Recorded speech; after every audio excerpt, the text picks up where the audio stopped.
gotta love days like this, guys. But guess what? The fact that the market is down 500 points pre-market, that is old news. We were expecting the market to tank either Friday, which was 2 days ago, or today on Monday. And so it finally does what we've been calculating to do for some time. What most of the people are going to want to do, they're going to want to buy puts today. What I want you guys to do is do exactly the opposite. I want you to lock in gains on the puts that we've been opening last week. That would be the proper action. You want to start taking gains as soon as the market opens. I'm going to show you specifically why. Since yesterday, my phone's been blowing up. People are asking me like, hey, what do I do? Do I keep them for a few days? Do I keep my put positions? Do I close half? Do I close 1/3? What do I do? So we're going to consider all these things. So instead of talking about all the stuff that they're talking about all over the news, okay, we've been talking about this negative outcome with China. But the question is, as a trader, we need to get an answer now to the question is, what is next? So we've calculated the move lower. We've identified the sectors which we're going to move lower. All of these stocks, they're down hugely.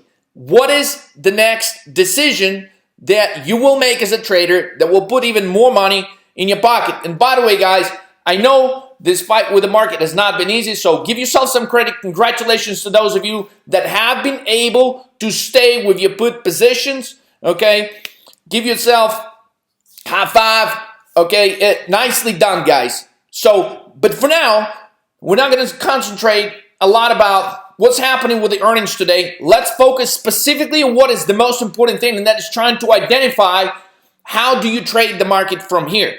So we're going to take a look at some charts, some specifics. I'm just going to mention a few brief things about some other things that we should be paying attention to. So number one, just rewind back to Friday. The job response was highly favorable. Typically, when we get a strong job number, market will drop in 90% of the cases. We actually get a totally different reaction. Looking at the history of such reactions when the job report was positive, we actually had one instance in the last 12 months where the market rallied on Friday 350 points just to drop 500 points over the following 2 days when the market opened on Monday and Tuesday. So it seems like we're having the same type of setup. Now, a lot of you could argue it's for different reasons, right? Well, it's because of China, it's because of North Korea, it's because of all that other stuff that's happening there right now over the weekend. But I think if we cut out all the noise and we just analyze the historical behavior, we've talked about this drop, this 500-point drop, potentially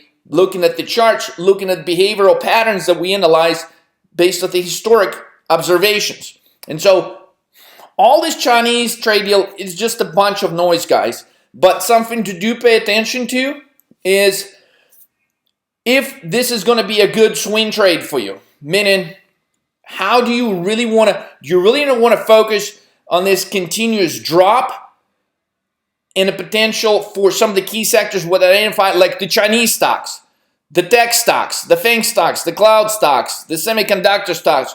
Could they be dropping for a few days in a row? Now, clearly between now and Friday, we get a ton of tremendous opportunities, but it really depends on how we trade this market, whether your account is going to go substantial. Now, I know some guys will grow the account 5 times, 10 times folds. Okay, so get ready. We're going to dive in. And before we move on, I just want to make it very clear, okay, before I forget to mention any more about that later. Buy calls instead of puts at the open. I know this is going to sound very contradictory because, again, it's easy to be a bear when what? When you see the markets drop. What is everybody going to do when the market's going to open today? They're going to want to buy puts. Well, it's too late to be buying puts. Okay, and we are going to buy some puts, but we're going to do it. What is the number one rule for buying puts, guys? You want to buy puts when? On the bounce. You want to short the markets at the top. You want to short the charts at the top. When everybody's talking about it in the news, it's typically too late to be doing so. So the strategy is collect the gains, buy calls, and I'm going to show you specifically where you want to close them out and so on. At first, let's review for those of you that are trying to learn the charts and apply them. Remember, last couple of days I've been talking about the Apple chart. we have the bearish reversal candle. Then the next day, we have another bearish reversal candle.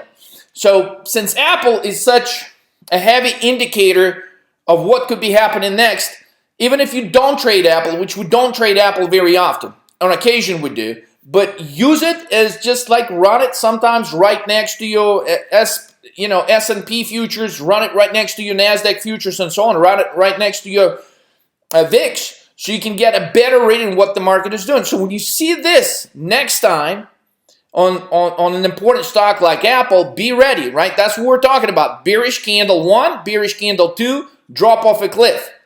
Boom. That's exactly what we got. So next time you see this kind of setup, guys, you should really, if you're trying to get good at charts, just take a picture of this, put it in a folder, so the history will continue repeating itself. So when you're going into a setup like this, you would know, okay, last time we had a setup like this, this is what happened.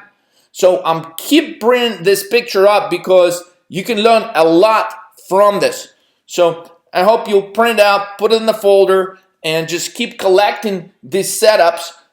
Again, because you will use them next year, 3 years from now, 10 years from now. You know, if you aspire to be a trader, a successful one, then just these observations are important. Okay, let's talk about the market moves and just cover them real quick. So we had an outlier move. We're really calculating move 3 on a Friday. We had a reaction to the job reports that was different from what the higher probability response would typically be. Now, oftentimes, the market moves will point to a sequence that is just 1 day away, like 1 day away from actually taking place. And that's exactly what we've had. We had a low pause on the Friday before the bigger drop.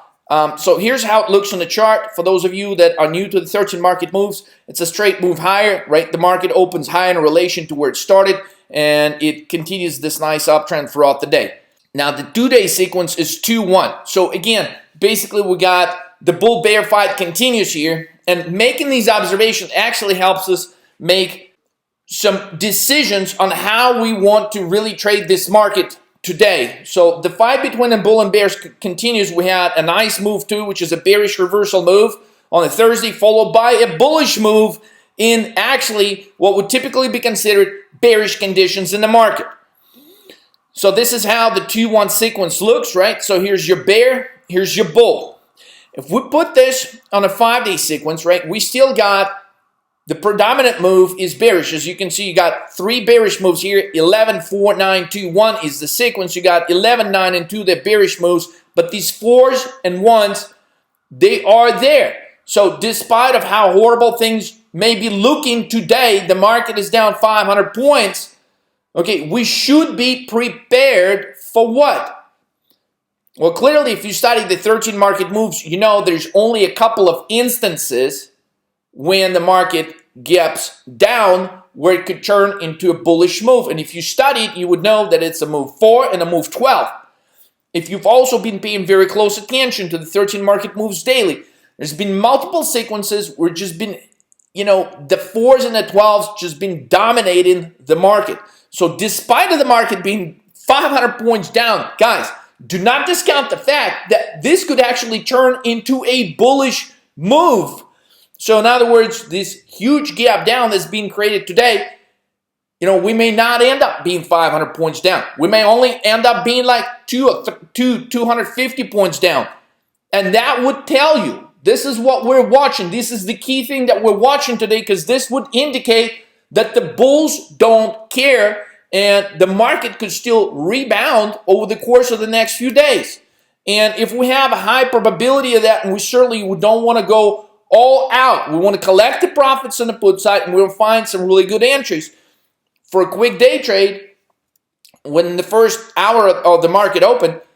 I know it sounds crazy, but buying calls is a good idea.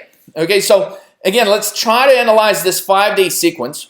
And again, what do you see when you combine the last few days on this 5-day chart? Well, you see this pyramid moves, they're topping moves, right? We've indicated in the last video, this was a miniature 11, this was a huge, grand 11, and basically they're creating, overall, if we combine them, they're creating a larger move too, where things go higher, they drop, go higher, they drop, go higher. And what do we get next? A big drop. Okay. This, interestingly, coinciding this morning, VIX pre-market is up over 30%. So congratulations to those of you that have been taking good notes from the 13 Market Moves Daily. We brought up the buying VIX calls on multiple occasions over the course of the last 10 days. So good payday for you guys. Congrats. So VIX now is no longer low numerically. It is now high numerically. Based on our definition in the 13 Market Move formula, we consider VIX to be high numerically when it is above 16. When you have two conditions that are met, when VIX is above 16 and it is uptrending, that is the only condition when actually buying out of the money puts are justified only on market bounces. So in other words, you don't want to all of a sudden when you see market gapping down 500 points lower, that is not the time when you want to say, oh man, let me just buy some more puts way out of the money. That's not a way to make money in this market, guys. But you do want to consider that the market is going to be highly volatile over the course of the few days, depending where your entries are, and if the market can actually sustain. Like the key thing today to look for is the market going to be able to recover a lot of the losses that are created pre-market, or these losses are going to be sustainable over the course of the day. So if we open 500 points, then we move higher and erase 250 points of these losses. But by the end of the day, the market gives in and we're back to minus 500. That is a good indication that over the course of the next 72 hours, the market will continue to drop. If we open minus 500 points and then we erase, 200 points by the end, 300 points of losses by the end of the day, and we're going into the end of the day like minus 200 points, then that tells you that the bulls are very much there. Then they're going to keep buying the dip. They're going to keep buying the market. So here's some things. I know for those of you that bought the calls on the VIX, guys, sell them. Just sell them. Don't even think about it and target a better entry level. And here's why I want to say this to you. There's signs of an 11 move on the VIX pre-market. Remember the pyramid. So look, the VIX goes from 13 all the way to 18.8, which is the top. In a way, if we look at this from a miniature 1 day, 1 minute kind of chart perspective, this is a miniature head and shoulders created pre-market, which coincides with our move 11 from the 13 Market Move formula. So that tells us, especially if we combine this with the recent VIX behavior, which we have been observing over the course of the last few weeks, that every time VIX creates a gap up pre-market, it surrenders a lot of those gains during the regular session. So this is a 2-minute, 2-day chart. And what we're seeing on this one too, clearly, see where VIX moves higher right here and then it surrenders all the gains. Well, I'm not saying it's going to surrender all the gains and go back to 13 today. But it would be reasonable to expect that if it opens around 18, 18.5 levels, that at some point it could maybe drop to 16. So for those of you that maybe missed the whole VIX trade from last week, it would make sense not to jump in when the market opens. Okay, you would probably want to buy VIX puts, wait till it drops to 16, and then started buying VIX calls. Okay, so wait to buy VIX on a pullback, because observing its behavior, there is a great probability it will surrender some of these gains. So if you own the calls, sell them, target a better re-entry in this type of scenario. Now, May 6th, which is today, where do we want to buy puts? Okay, we talk a lot about how you want to make sure that you wait for a bounce. When you buy puts, you don't just want to wait for like a couple of point bounce or, and in most instances, you're not going to be able to nail that area. But in this particular case, when we are going into a move 3 type setup, and for those of you that are starting the market moves, move 3 is when the market gaps down and it keeps dropping, creating lower highs throughout the day. What in this type of circumstances will often happen is the market at the open will actually try to go, and it's going to look like, holy shit, everything is reversing higher. And so what we may have is a scenario where the market will actually move from this under 2,900 level all the way back to this 2,920. I wouldn't be surprised to call it a 2,926. Remember, last week we discovered that the magic number that everybody needs to be paying close attention to is what? 2,926.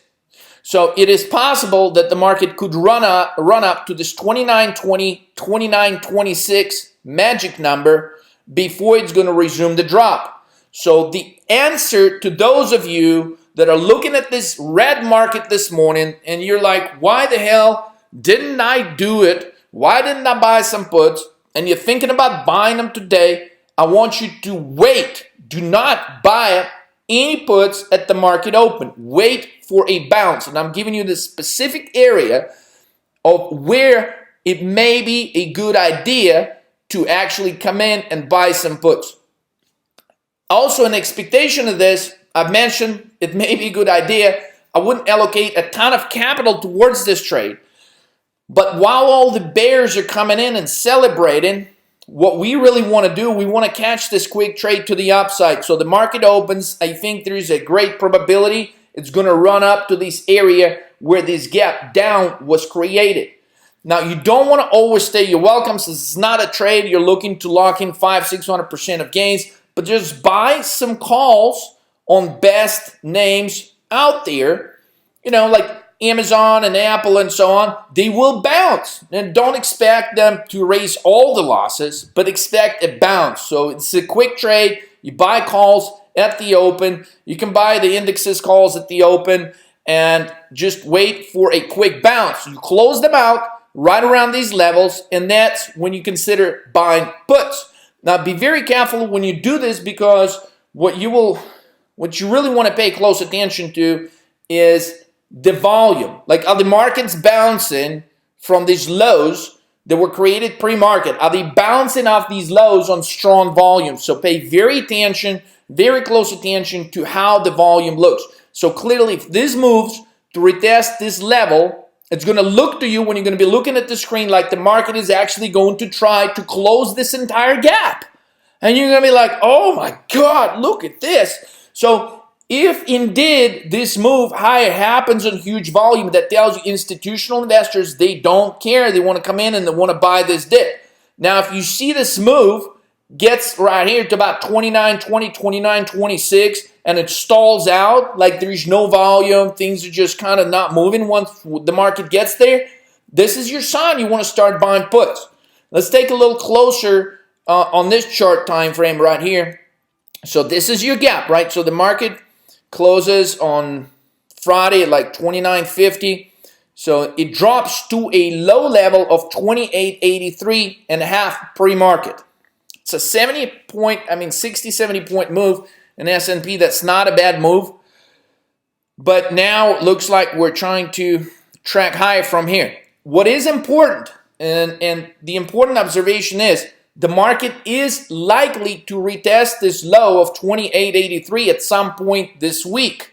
So that's going to be your target area. So let's say the market does exactly what we think it's going to do. Let's say it bounces to 29.20. You come in, you buy some puts right here. Okay, then the area at which you want to consider closing them out would be between 28.80 and 28.90. That's going to be your first target level.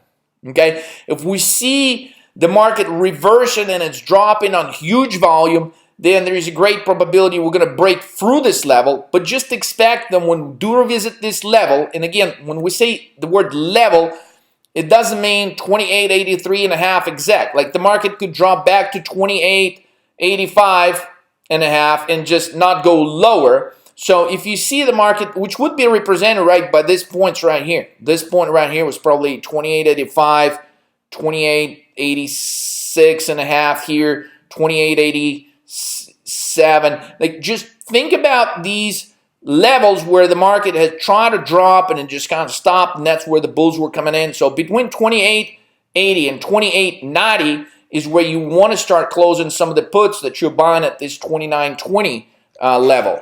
Okay, so these are the key levels, guys. In most of the instances, when we're going into a setup like a move 3 like today, so this is your drop, this is your gap lower, the market will make an effort to close this gap. in 90% of the cases, it will fail to do so. So use this area instead of buying calls here, because this is what's going to happen to like a typical trader. They're like, oh man, the market is down. Let me go ahead and buy some puts as soon as the market opens. Then what they're going to see is the market is going to reverse. So they're going to have a loss on their puts. And what they're going to do is like, oh shit, I better close the losses. Look like the bulls are coming in again.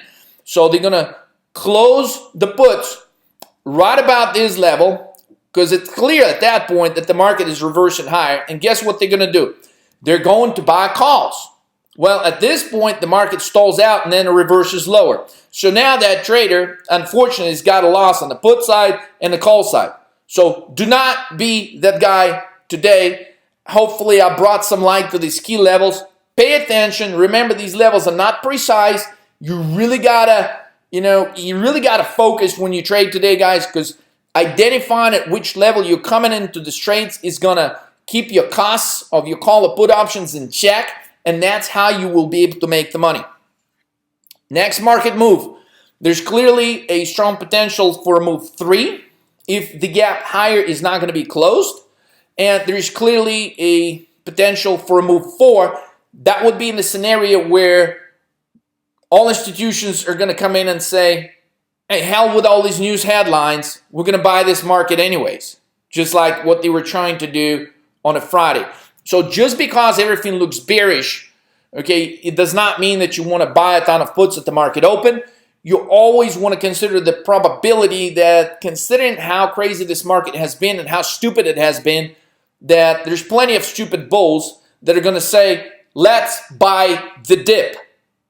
And you got to be aware and also take advantage of this, because your call option premiums are going to be priced reasonably at the market open today. So just go for it. Don't put any huge positions. I know it's a contrarian trade. You're looking at your screen. You're like, damn, everything is in the red. You want me to buy calls? Yes. Just close your eyes. Buy a few calls. You don't have to put a big position. If you're trying to learn trading, guys, just do it.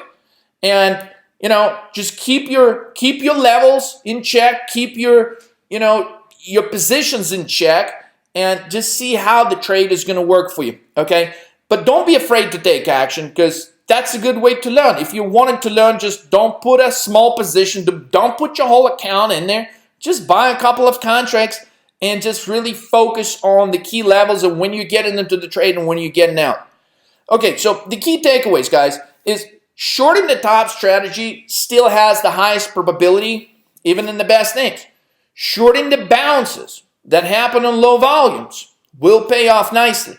Okay, buying calls at the open for a quick trade is what we're looking at doing today.